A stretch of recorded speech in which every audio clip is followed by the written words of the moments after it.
तो गाइज हम लोग को अपने दूसरे वीडियो में आ गए हैं, राइट। तो इससे पहले वाला जो वीडियो था उसमें हमने बेसिक इंट्रोडक्शन पढ़ा था, केमिकल काइनेटिक्स किसको बोलते हैं, जहां रेट ऑफ रिएक्शंस क्या होते थे, जिसमें हमने रिएक्टेंट और प्रोडक्ट के अलग अलग कर्व्स को देखा, राइट।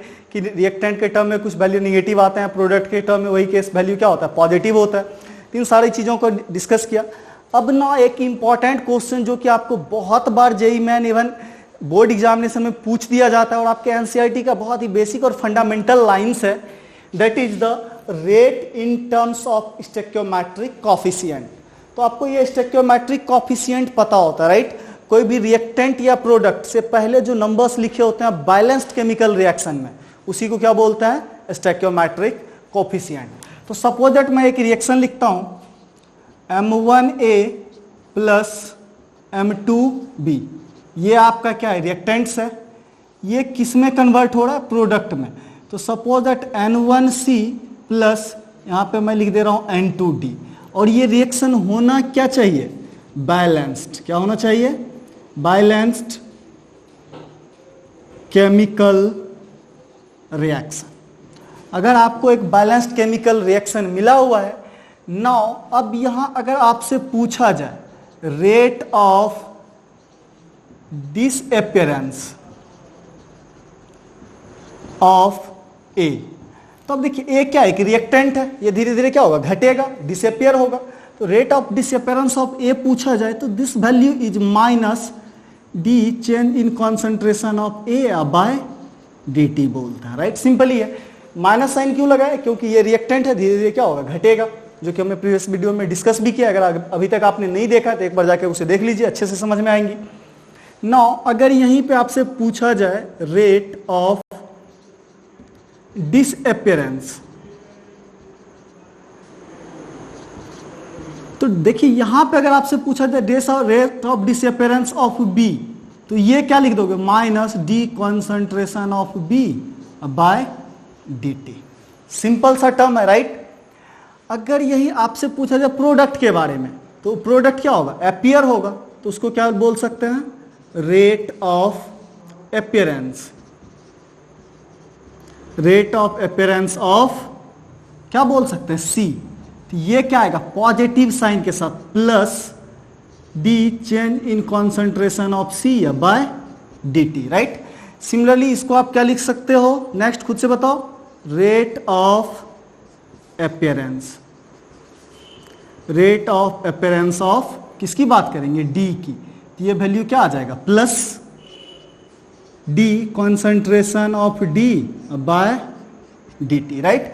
तो ये चीज आपको क्लियरली समझ में आ गया। रेट ऑफ अपीयरेंस या डिसअपियरेंस मतलब रिएक्टेंट और प्रोडक्ट के लिए हम लोग कैसे लिखते हैं कि पर यूनिट टाइम में या किसी इंस्टेंट पे जो उसके कॉन्सेंट्रेशन में चेंज आता है।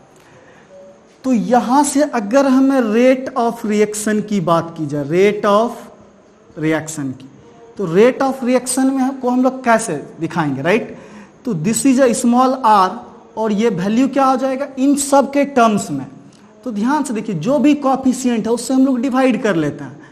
तो जैसे ए वाले टर्म में ए का कोएफिशिएंट क्या m है, तो आप क्या लिख दोगे, माइनस साइन तो ऑलरेडी है, -1 by m1 into d concentration of A by dt।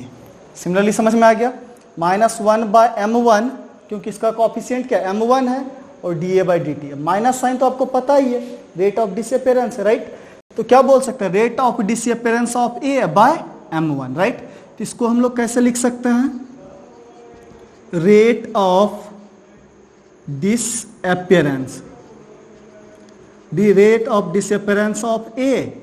अब बाय क्या बोल देंगे, क्यों मैं शॉर्ट में लिख रहा हूं, stoichiometric coefficient of A, right. Stoichiometric coefficient of A, तो उसका क्या है, m1 है। तो इस तरह से गाइज हम सिंपली बाकी टर्म्स की चीज में लिख सकते हैं रेट ऑफ रिएक्शन को, -1 by m1 into d change in concentration of A by dt equal to क्या लिख लेंगे, -1 by m2 into d change in concentration of b by dt, या इसी को क्या लिख सकते हैं, +1 बाय n1, प्रोडक्ट आ गया है तो प्लस साइन आएगा, इसको क्या लिख लेंगे, d change in concentration of C by dt, या इसी को क्या लिख सकते हैं, +1 बाय, बताओ गाइज क्या होगा, +1 by N2 change in concentration of D by dt। तो आप क्लियरली यहां से समझ पा रहे हो राइट कि हम लोग रेट ऑफ अपीयरेंस और डिसअपीयरेंस, अगर मान लो हमें एक वैल्यू दिया हुआ है और कोई सपोज दैट ये वाला वैल्यू पूछ रहा है, ये वैल्यू सपोज दैट x दिया हुआ है, पूछेगा d c by d t क्या होगा, तो यहां से हम लिख सकते हैं -1 by m1 into x equal to +1 by n1 into d change in concentration of c by d t. तो यहां से हमें ये वैल्यू निकल जाएगा और ये वैल्यू निकल जाएगा तो उसी को क्या बोलते हैं, रेट ऑफ अपीयरेंस ऑफ सी। तो बैलेंस्ड केमिकल रिएक्शन में अगर किसी का भी एक का अपीयरेंस या डिसअपीयरेंस का रेट दिया हुआ है तो हम लोग बाकी के अपीयरेंस और डिसअपीयरेंस के रेट को काफी इजीली कैलकुलेट कर सकते हैं यूजिंग दिस फॉर्मूला। तो आई होप को क्लियरली तुमको समझ में आया होगा, आप लोगों को समझ में आया होगा ये रेट ऑफ अपीयरेंस और डिसअपीयरेंस की क्या कहानी है। कोई दिक्कत? तो अब देखिए जो बार बार हम बोल रहे हैं रेट मतलब ही क्या होता है, तो ध्यान रखिएगा यहां क्या होगा, change in concentration by time taken, कि उतना कॉन्सेंट्रेशन चेंज होने में क्या टाइम लगा है। तो यहां से तुम यूनिट को डिफाइन कर सकते हो कि इसके यूनिट्स क्या होंगे राइट। चेंज इन कॉन्सेंट्रेशन है, कॉन्सेंट्रेशन का चेंज है, तो हम लोग क्या बोल सकते हैं, कॉन्सेंट्रेशन बाय टाइम, क्या बोल सकते हैं। अब देखो चेंज इन कॉन्सेंट्रेशन का यूनिट भी क्या आएगा, कॉन्सेंट्रेशन का ही यूनिट आएगा, अब बाय टाइम का यूनिट। तो आप कॉन्सेंट्रेशन का यूनिट क्या क्या हो सकता है, या तो मोल पर लीटर हो सकता है, तो क्या लगा लोगे, सेकेंड लगा लोगे, या फिर क्या हो सकता है, सपोज दैट आपने रखा है मोल पर लीटर, पर मिनट में निकाला है तो आप यहाँ मिनट लगा सकते हो। तो ये सब आपके क्या है, यूनिट है राइट। तो unit of concentration by unit of time, इस टर्म में आप क्या कर सकते हो, रेट ऑफ रिएक्शन को इजीली एक्सप्लेन कर सकते हो। नाउ अगर मैं इसे कुछ एग्जाम्पल से समझने की कोशिश करूं, सपोज दैट मैं यहाँ पे एक एग्जाम्पल लिखता हूं कि सपोज दैट अपने पास क्या है, PCl5 है, ये डिकम्पोज हो गया किसमें, PCl3 या प्लस Cl2 में। तो यहां से पूछा जाएगा कि रेट ऑफ डिसअपीयरेंस का टर्म लिखिए, एक्सप्रेशन लिखिए। तो यहां से आप क्या लिख सकते हो, -1 बाय, नहीं कुछ है तो 1 है, d concentration of PCl, sorry guys ये क्या होता है, PCl5, तो PCl5 अब बाय क्या हो जाएगा, dt। ये किसके बराबर हो जाएगा, यहां ध्यान से देखो, ये प्लस हो जाएगा 1 बाय, यहां नहीं कुछ है तो 1 ही है, d concentration of PCl3 by dt। या इसी को क्या लिख सकते हैं, प्लस यहाँ कोफिशिएंट कुछ भी नहीं है तो सिंपली 1 बाय 1 लिख सकते हैं राइट। क्या लिख सकते हैं, कोफिशिएंट तो यहाँ भी 1 ही है, तो इसको क्या लिख सकते हैं, d change in concentration of Cl2 by dt। इस तरह से मान लो एक एग्जांपल मैं और लिखता हूं कि सपोज दैट मैं लिख दे रहा हूं N2 प्लस 3H2 मिलके क्या बना रहा है, 2NH3, एक कोई रिएक्शन हो रही है राइट। यहां पे आपको क्या लिखना है कि रेट ऑफ अपीयरेंस और रेट ऑफ डिपेरेंस, और साथ में आपको दिया हुआ है कि rate of suppose that disappearance, rate of disappearance of N2, suppose that आपको बोल दिया कि 0.2 मोल पर लीटर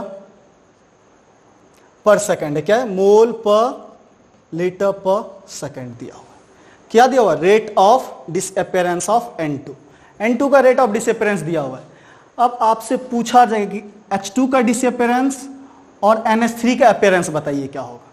तो आप सिंपली यहां से क्या लिख सकते हो, सिंपली बताओ क्या होगा, -1 बाय, यहां नहीं कुछ है, कोफिशिएंट तो 1 ही है, रिएक्शन देखो बैलेंस्ड है, तो क्या लिख देंगे, d change in concentration of N2 by dt। ये किसके बराबर हो जाएगा, -1 by 3 d concentration of H2 by dt।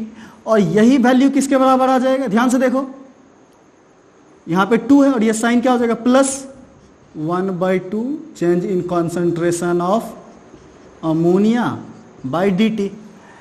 तो अब देखिए आपको क्या दिया हो, rate of disappearance of N2, मतलब क्या दिया हो, -dN2 बाय dt राइट। तो ये वैल्यू दिया हुआ है कितना, 0.2, कितना दे रखा है, 0.2 मोल पर लीटर इंटू सेकेंड। तो अब बताओ गाइस इसका वैल्यू कितना आएगा, इसका वैल्यू सिंपली तुम बता सकते हो कितना आएगा राइट। और ये देखो माइनस वाला वैल्यू, माइनस मतलब सिंपल यहाँ किस चीज को इंडिकेट कर रहा है, जैसे हम माइनस साइन लगाते हैं, माइनस साइन सिर्फ इस चीज को बताता है कि रिएक्टेंट क्या हो रहा है, घट रहा है। तो ऑब्वियस है हाइड्रोजन भी क्या होगा, घटेगा, साइन भी दोनों का देखो क्या है, सेम है। तो यहां पे हम लोग क्या निकाल सकते हैं, डी।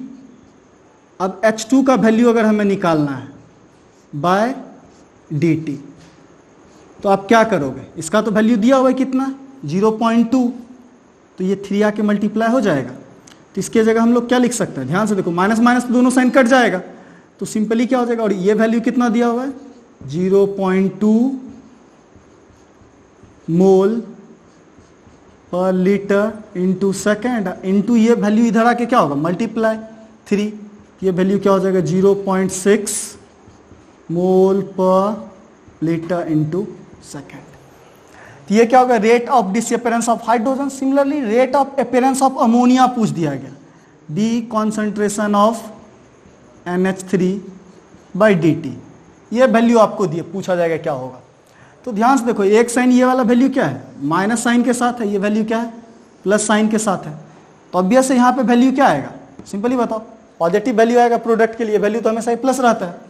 तो इस बार कौन मल्टीप्लाई हो जाएगा, 2, तो ये क्या हो जाएगा, 0.2 इंटू इस बार किससे मल्टीप्लाई हो जाएगा, और यूनिट मैं लिख दे रहा हूँ, तो यूनिट क्या है, मोल पर लीटर इंटू सेकेंड, और मल्टीप्लाई इस बार किससे हो जाएगा, 2 से, राइट। देखो गाइस, सिंपली बात अगर हम साइन की करें तो ये रिएक्टेंट है, तो इसके लिए साइन क्या आएगा, माइनस आएगा।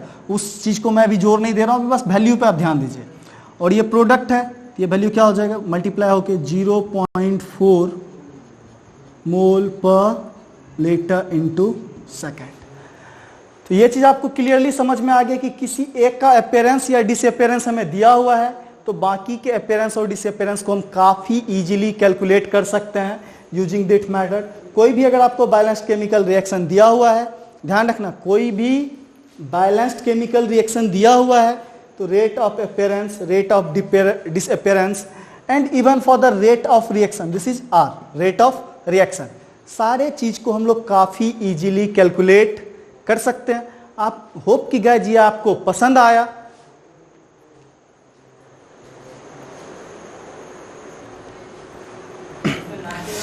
तो गाइस जैसा कि हमने पढ़ा rate of appearance and rate of disappearance, उसी के बेस्ड आपके पास एक बहुत ही सिंपल सा रिएक्शन है फॉर ए गैसियस रिएक्शन कि CO2 कन्वर्ट हो रहा है किसमें, CO और हाफ O2 में। सिंपल रिएक्शन दिया हुआ है एट 300 केल्विन।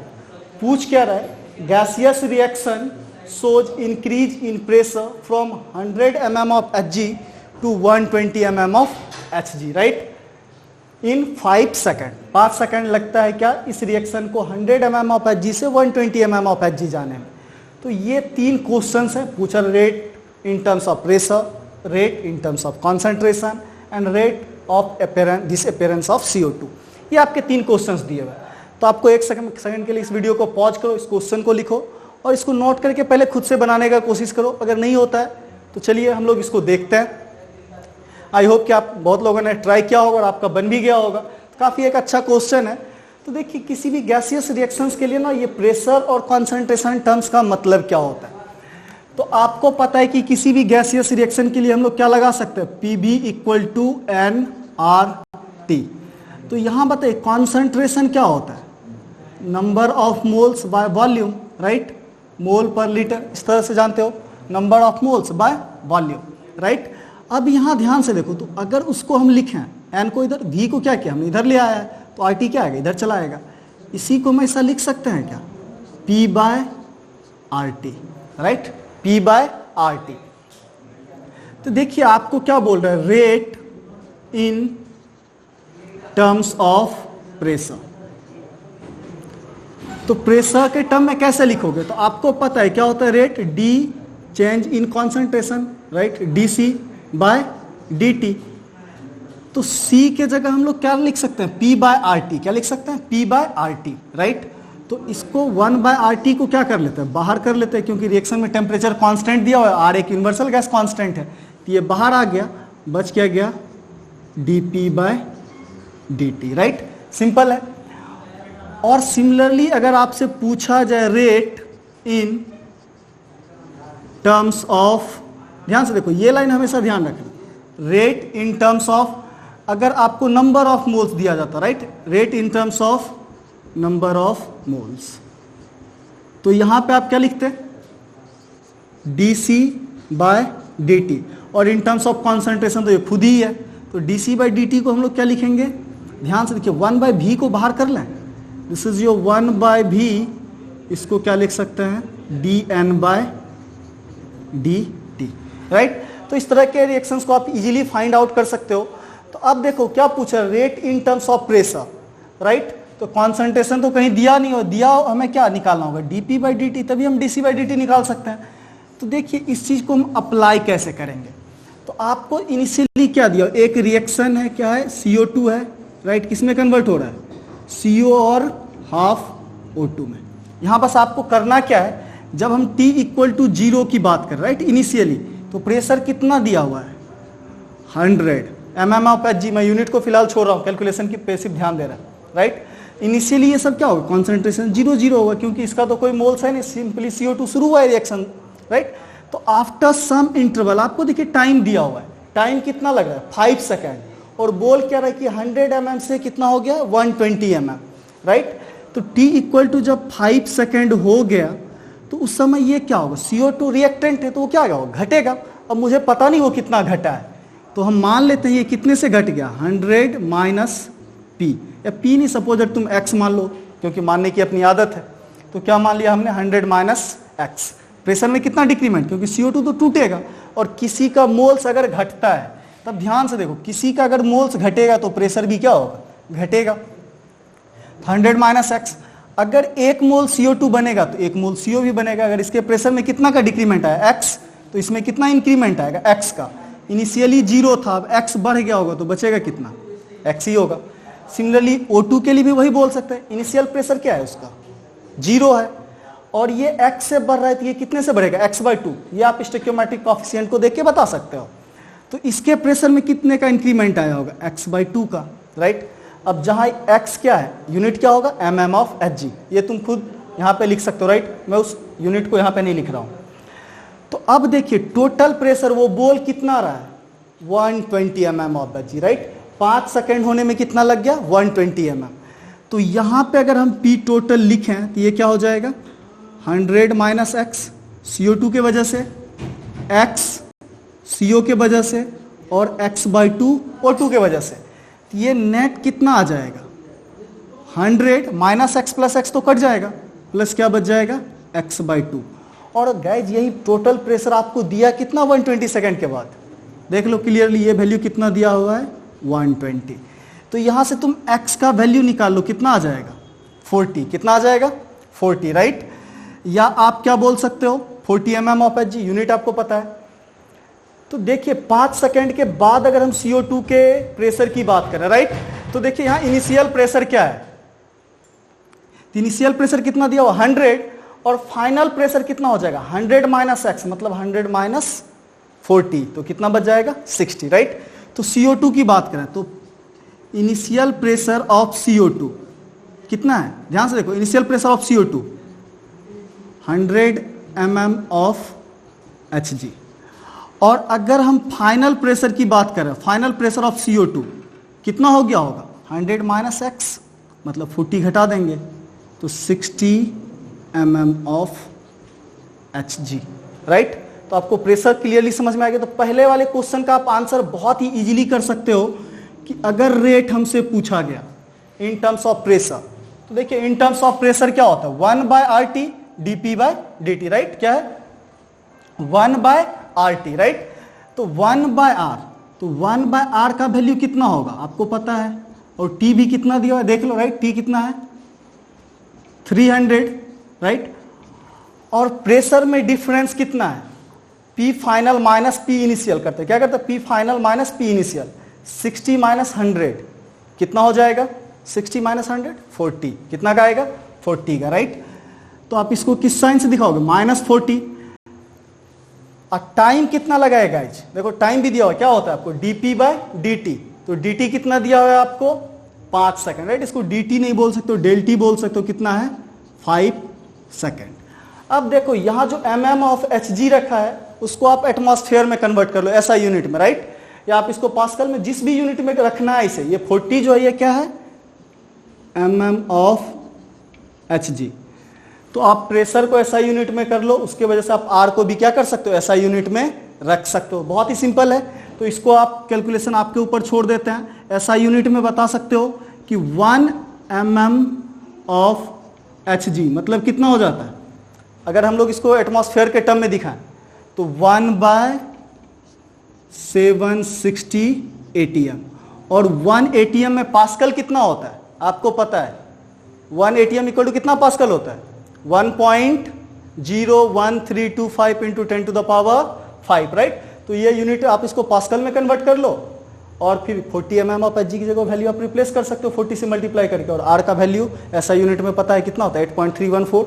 ये कैलकुलेशन मैं आपके ऊपर छोड़ रहा हूं, राइट। नाउ दूसरा क्या है, rate in terms of concentration. तो दूसरे क्वेश्चन को हम लोग कैसे सॉल्व करेंगे, तो कॉन्सेंट्रेशन के टर्म में हमें निकालना है dC/dt, राइट। ये पूरा वैल्यू ही आपका क्या कहलाएगा, कॉन्सेंट्रेशन के टर्म में रेट। आप बिल्कुल सिंपली समझ सकते हो, राइट। dP/dt आपको पता है तो dC/dt आप इजीली निकाल सकते हो। dP/dt अगर आपको पता चल गया तो dC/dt भी आप इसे बहुत ही इजीली निकाल सकते हो। Now in terms of number of moles, वो तब से में से पूछा नहीं जा रहा। नेक्स्ट क्या पूछा जा रहा है, rate of disappearance of CO2। CO2 का क्या रेट ऑफ डिसअपियरेंस है, तो आप इस पॉइंट पे बताइए इसका रेट ऑफ डिसअपियरेंस हम लोग कैसे कैलकुलेट कर सकते हैं। तो रेट ऑफ डिसअपियरेंस क्या होता है, D कॉन्सेंट्रेशन ऑफ CO2/dt। क्या लिख सकते हैं, D change in concentration of CO2/dt, और ये क्या आएगा, माइनस साइन के साथ रहेगा। क्या रहेगा, माइनस साइन के साथ, क्योंकि ये क्या है आपका रिएक्टेंट है।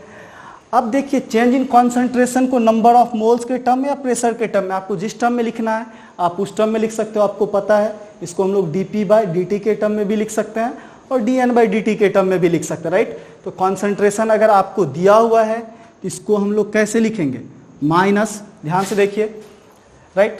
चेंज इन कॉन्सेंट्रेशन है तो 1/RT, अगेन यहाँ पे क्या हो जाएगा 1/RT इंटू dP/dt, राइट। तो यहाँ से ये वैल्यू भी आप इजीली कैलकुलेट कर सकते हो जो फर्स्ट इक्वेशन में निकल के आया है। तो आई होप गाइज कि आपको समझ में आया होगा कि गैसियस रिएक्शंस के लिए बहुत बार प्रेशर के टर्म में आपको दिया रहता है, कॉन्सेंट्रेशन के टर्म में पूछा जा सकता है, टाइम मेंशन किया जा सकता है, बहुत बार आपको नंबर ऑफ मोल्स के टर्म में क्वेश्चंस दिए जा सकते हैं। तो आई होप कि आपको ये क्वेश्चन समझ में आया होगा। इसके आंसर जरूर कमेंट बॉक्स में लिखना, मैं नीचे इस क्वेश्चंस के कमेंट बॉक्स में या नीचे जो आपका डिस्क्रिप्शन बॉक्स है वहाँ पे इसका आंसर दे दूंगा। Thank you guys.